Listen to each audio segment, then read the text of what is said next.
Yohanes pasal 12. 6 hari sebelum Paskah, Yesus datang ke Betania, tempat tinggal Lazarus yang dibangkitkan Yesus dari antara orang mati. Di situ diadakan perjamuan untuk dia, dan Marta melayani. Sedang salah seorang yang turut makan dengan Yesus adalah Lazarus. Maka Maria mengambil setengah kati minyak narwastu murni yang mahal harganya, lalu meminyaki kaki Yesus dan menyekanya dengan rambutnya, dan bau minyak semerbak di seluruh rumah itu. Tetapi Yudas Iskariot, seorang dari murid-murid Yesus, yang akan segera menyerahkan dia, berkata, "Mengapa minyak narwastu ini tidak dijual 300 dinar? Dan uangnya diberikan kepada orang-orang miskin." Hal itu dikatakannya bukan karena ia memperhatikan nasib orang-orang miskin, melainkan karena ia adalah seorang pencuri. Ia sering mengambil uang yang disimpan dalam kas yang dipegangnya. Maka kata Yesus, "Biarkanlah dia melakukan hal ini mengingat hari penguburanku. Karena orang-orang miskin selalu ada pada kamu, tetapi aku tidak akan selalu ada pada kamu." Sejumlah besar orang Yahudi mendengar bahwa Yesus ada di sana, dan mereka datang bukan hanya karena Yesus, melainkan juga untuk melihat Lazarus yang telah dibangkitkannya dari antara orang mati. Lalu imam-imam kepala bermufakat untuk membunuh Lazarus juga, sebab karena dia, banyak orang Yahudi meninggalkan mereka dan percaya kepada Yesus. Keesokan harinya, ketika orang banyak yang datang merayakan pesta mendengar bahwa Yesus sedang di tengah jalan menuju Yerusalem, mereka mengambil daun-daun palem dan pergi menyongsong dia sambil berseru-seru, "Hosana! Diberkatilah dia yang datang dalam nama Tuhan, Raja Israel!" Yesus menemukan seekor keledai muda, lalu ia naik ke atasnya, seperti ada tertulis, "Jangan takut, hai putri Sion. Lihatlah, Rajamu datang, duduk di atas seekor anak keledai." Mula-mula murid-murid Yesus tidak mengerti akan hal itu. Tetapi sesudah Yesus dimuliakan, teringatlah mereka bahwa nas itu mengenai dia, dan bahwa mereka telah melakukannya juga untuk dia. Orang banyak yang bersama-sama dengan dia ketika ia memanggil Lazarus keluar dari kubur dan membangkitkannya dari antara orang mati, memberi kesaksian tentang dia. Sebab itu orang banyak itu pergi menyongsong dia, karena mereka mendengar bahwa ia yang membuat mujizat itu. Maka kata orang-orang Farisi seorang kepada yang lain, "Kamu lihat sendiri bahwa kamu sama sekali tidak berhasil. Lihatlah, seluruh dunia datang mengikuti dia." Di antara mereka yang berangkat untuk beribadah pada hari raya itu, terdapat beberapa orang Yunani. Orang-orang itu pergi kepada Filipus, yang berasal dari Betsaida di Galilea, lalu berkata kepadanya, "Tuan, kami ingin bertemu dengan Yesus." Filipus pergi memberitahukannya kepada Andreas. Andreas dan Filipus menyampaikannya pula kepada Yesus.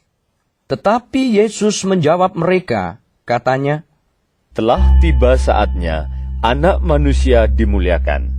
Aku berkata kepadamu, sesungguhnya, jikalau biji gandum tidak jatuh ke dalam tanah dan mati, ia tetap satu biji saja. Tetapi jika ia mati, ia akan menghasilkan banyak buah. Barang siapa mencintai nyawanya, ia akan kehilangan nyawanya.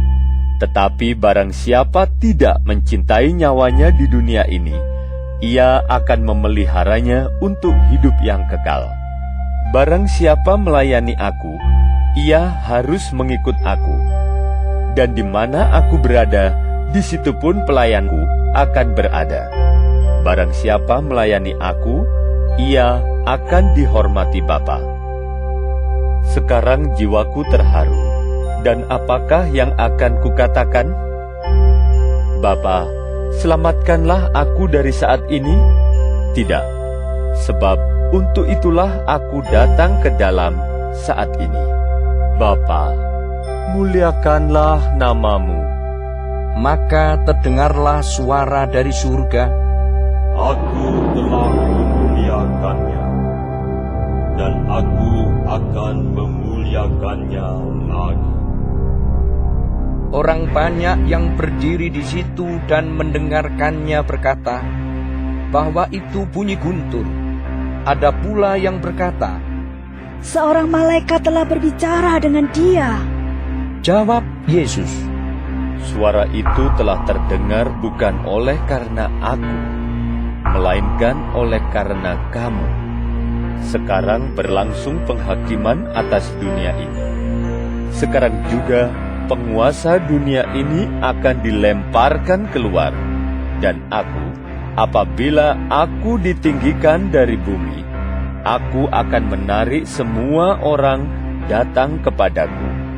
Ini dikatakannya untuk menyatakan bagaimana caranya ia akan mati. Lalu jawab orang banyak itu, Kami telah mendengar dari hukum Taurat bahwa Mesias tetap hidup selama-lamanya. Bagaimana mungkin engkau mengatakan bahwa anak manusia harus ditinggikan? Siapakah anak manusia itu? kata Yesus kepada mereka, Hanya sedikit waktu lagi terang ada di antara kamu. Selama terang itu ada padamu, percayalah kepadanya, supaya kegelapan jangan menguasai kamu. Barang siapa berjalan dalam kegelapan, ia tidak tahu kemana ia pergi.